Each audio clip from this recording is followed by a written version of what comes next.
Holy Gospel according to Luke. Glory to you, O Lord. On one occasion, when Jesus was going to the house of a leader of the Pharisees to eat a meal on the Sabbath, they were watching him closely. When he noticed how the guests chose the places of honor, he told them a parable. When you are invited by someone to a wedding banquet, do not sit down at the place of honor, in case someone more distinguished than you has been invited by your host. And the host who invited both of you may come and say to you, give this person your place. And then in disgrace, you would start to take the lowest place. But when you are invited, go and sit down at the lowest place, so that when your host comes, he may say to you, friend, move up higher. Then you will be honored in the presence of all who sit at the table with you. For all who exalt themselves will be humbled, and those who humble themselves will be exalted. He said also to the one who had invited him, when you give a luncheon or a dinner, do not invite your friends or your brothers and sisters or your relatives or your rich neighbors, in case they may invite you in return, and you would be repaid. But when you give a banquet, invite the poor, the crippled, the lame, and the blind, and you will be blessed, because they cannot repay you, for you will be repaid at the resurrection of the righteous. This is the gospel of the Lord. Praise to you, O Christ.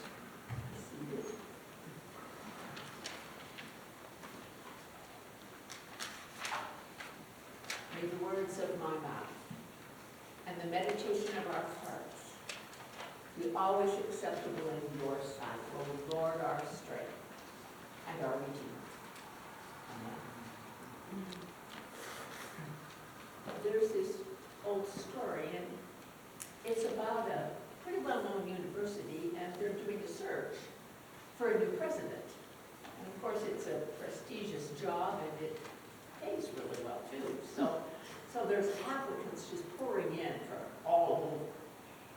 And they're overwhelmed with applicants, and finally they get the list pared down to 5. And they've got these 5 finalists, and they all are wonderful. They all seem absolutely equal in terms of academic credentials and experience and references. They all seem wonderful. And so the interview committee is really, really struggling with how they're going to choose their final candidate. And finally, it was the retiring president who hit upon this really perfect answer. And he said, here's what I think we should do. I think we should send a team out to interview people at each of the finalists' current institutions where they work now. Oh, they thought that was a great idea. They said, that's what we'll do. We'll go out and we'll talk to their colleagues, we'll talk to students, we'll talk to the administrators. And the president said, no, don't talk to any of those people, none of them. Talk to the custodians, talk to the maintenance people, talk to the people working in the cafeteria, talk to those people. Because how those frequently invisible people perceive the candidate will speak volumes. So they did exactly that. And it was fascinating because there was only one of the 5 finalists that fared particularly well in that portion of the interview process. He was seen as this just really wonderful, open, inclusive individual, somebody who had time for everybody.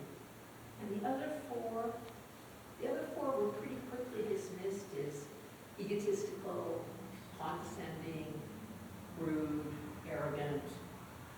And the candidate who received those rave reviews from the custodians and maintenance people was offered the job and since proved to be one of the very best presidents the institution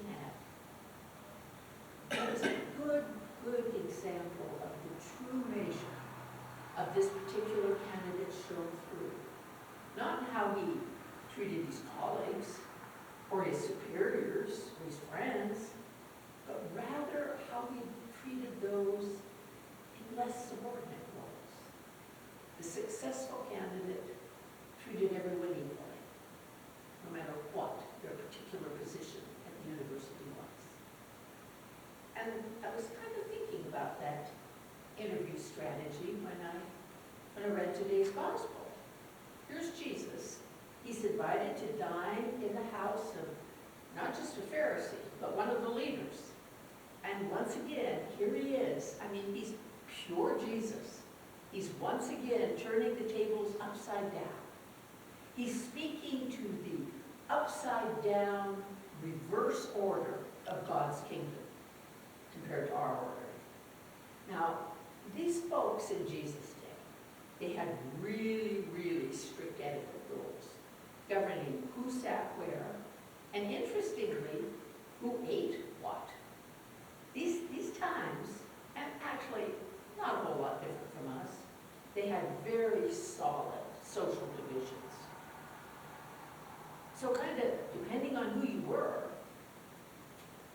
I found this really interesting. I mean, you either got really wonderful banquet food, or you got kind of the scraps. You got what they had left before they fed the dogs. You had either the best wine in the house, or you had stuff that tasted like vinegar. It was really important where you sat, and you could always tell who was the most important by who got the best seat in the house. And the seats weren't arranged the way we usually think of them, as sitting up and down the table and got a head table and all that. But they were actually more like couches where you could kind of recline, and they were arranged in kind of a circular arrangement. And the more important the guest was, the closer that person sat to the host, who was always, always sitting in the center. And if you happened to be sitting there, sitting really close to your host, and somebody of greater status showed up, you of course got moved back in pretty no uncertain terms. And Jesus, of course, determined to overturn any custom which excludes anyone, especially the most vulnerable, jumps right into this one. And he tells these dinner guests, he tells us, that our tables must be open. They must be open to the last people on this earth you would ever think to include. People who are poor, people who have nothing to offer in return, people who might actually be hard to take, might not be all that nice, people who think and act differently than we do. Now, our dinner parties are a little different than the ones Jesus attended. I mean, I kind of hope we would never move our guests up and down the table. Kind of hope that you feed everybody the same thing and you give everybody the same drinks. We usually maintain our social divisions, not by where you sit or what you eat. We tend to maintain our social divisions by who is not invited, who is not welcome, who is on our do not call list. Jesus would tell us not to do that. He'd say, don't do it that way. He'd say something more along the lines of, open up, let down your guard, let down your judgments. Share a meal with people who are very unlike you, the ones you'd rather die than dine with. And maybe it's real, maybe it's a literal, real dinner table, maybe it's figurative. Maybe it's just talking to somebody. Maybe it's just engaging in a dialogue with someone. Maybe it's something just very common, but it's a perfect example. And the dinner idea is truly a perfect example, because throughout the ages, who we break bread with has defined who we are.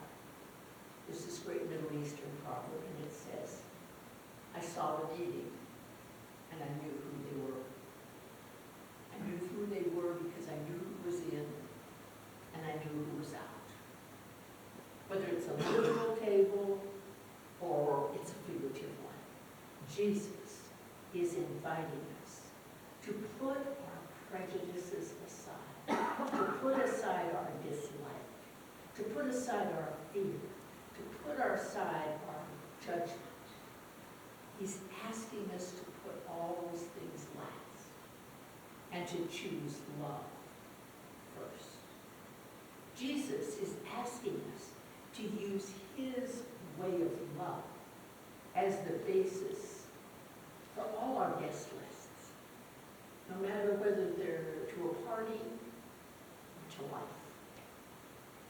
He's asking us to give up our seats. He's asking us to give up our seats of honor, our seats of privilege, our seats of judgment. He's asking us to give them up and give them down. The world's hospitality is very conditional. Ours should not be. Think of the table that really matters. The table that God sets for us. The table where we break bread and share lives with everyone,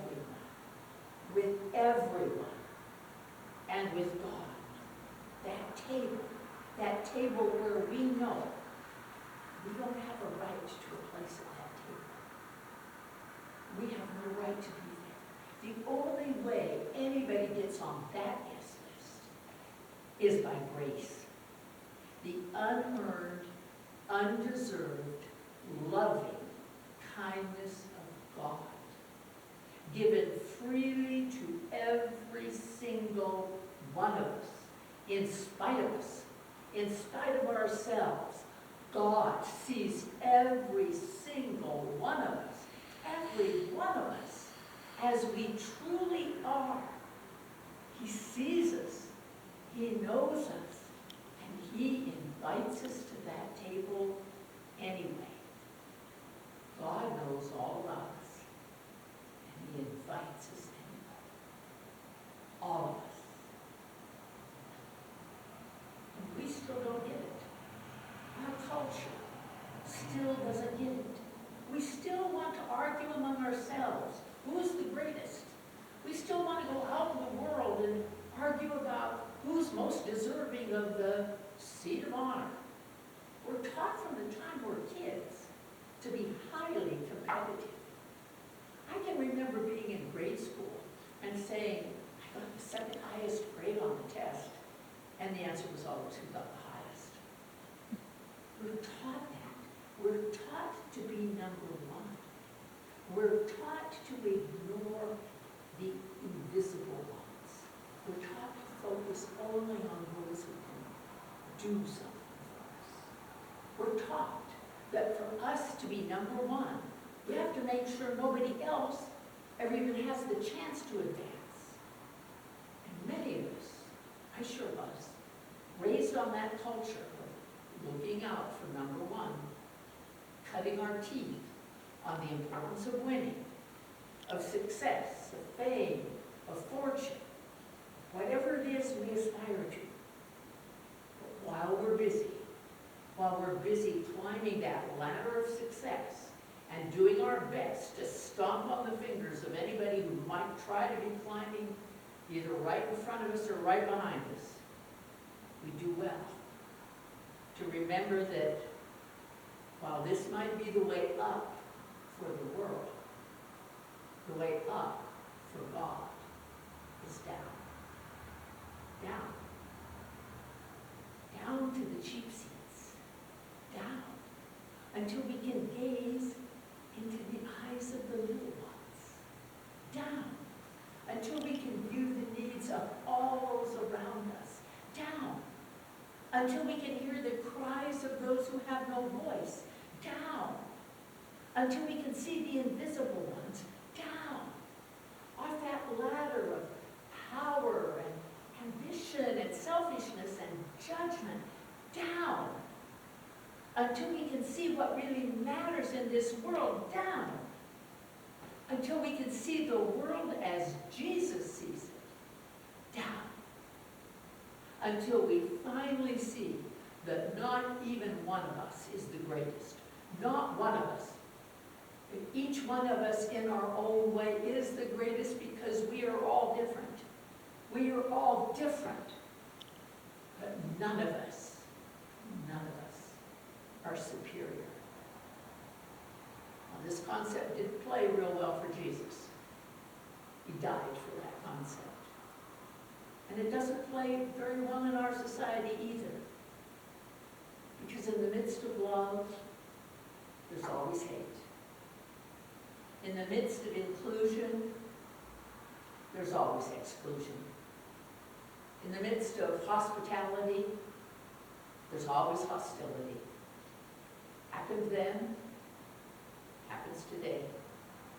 Hate, prejudice, fear, exclusion, they're still all very much alive, and they're well. And it's not very different from the time of Jesus. Because love is risky. Acceptance is risky. Inclusion is risky. But it's when we risk shattering our preconceived notions, our stereotypes, our judgments.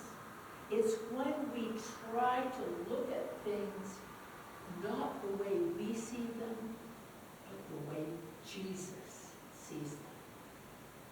It's when we try to look through his eyes that we experience his presence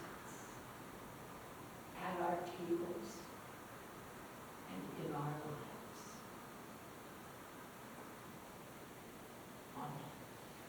Amen.